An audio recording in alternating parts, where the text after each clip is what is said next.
Are you ready for the almost job? So I'm sorry to that guy. My name is Jamie, and I work on a project called To Write Low on Her Arms. And first day in Maine, so it's exciting that you guys are familiar with it. To Write Low on Her Arms is a non-profit organization, but it didn't begin that way. It just started as something very simple and something very humble. And that was a story that was written about a friend of mine.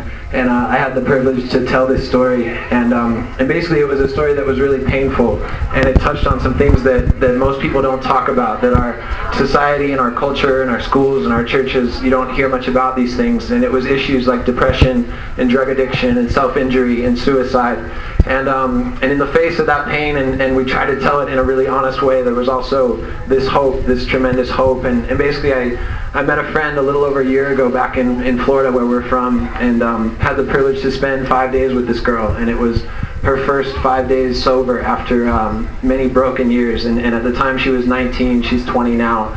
And halfway through that time, I asked her a surprising question, and I just said, hey, what would you think about the possibility of telling your story? And I expected her to say no. It's a really vulnerable thing, to put that out there. And she surprised me, and she didn't hesitate. And she just said, she loved the possibility that there could be a purpose for her pain. And she loved the possibility that people could find hope and people might relate to the things that she had struggled with.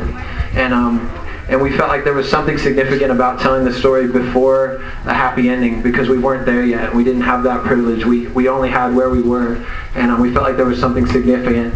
And beyond her story, basically after 5 days, she entered rehab for the first time, and we realized there was a great financial need there as well. And so we printed these shirts back home and just placed a small order, trying to raise some money to get our friend through treatment, and had no idea that it would become something bigger than that. But basically we felt like it needed a home, and so we made this MySpace page, and almost instantly, just a few at first, people began to respond, and they began to say things like her story. Her name was Renee, that Renee's story was their story, and that these were issues that they had lived with and never talked about.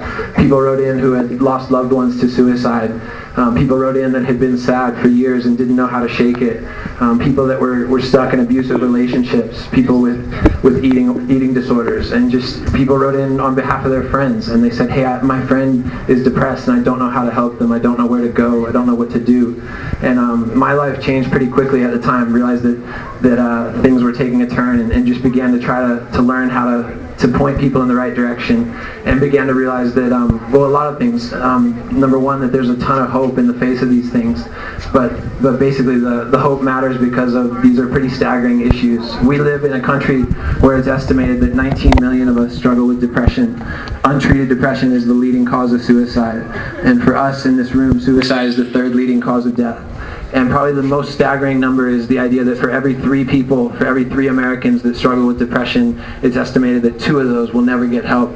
And I think there's such a sense of confusion and such a sense of shame that most people just choose not to get help, not to talk about these things. And so people walk through life alone and walk through life quietly with these things. Basically the reason that I'm standing on this stage is because I had a conversation with a guy who has red hair a few weeks ago in Detroit.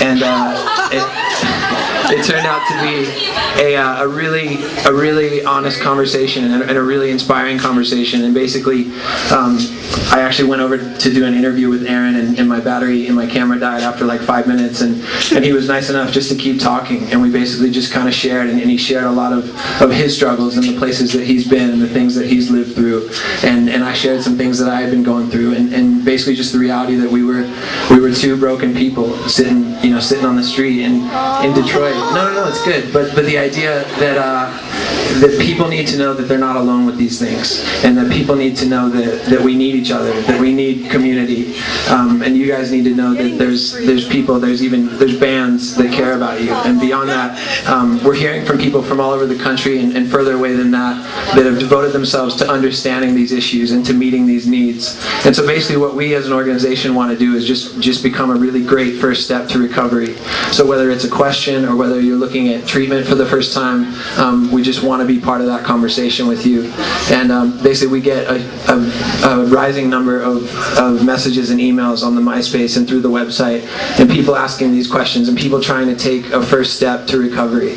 And just want to invite you to talk to us. Basically we're here in the back. We'd love to answer your questions. If you have questions about where the money goes, what we do every day, what it looks like, we'd love to talk to you. If you're nervous and tonight's not the night, or you're thinking about a friend who's not here, you can check out the website and take some info in the back and write to us.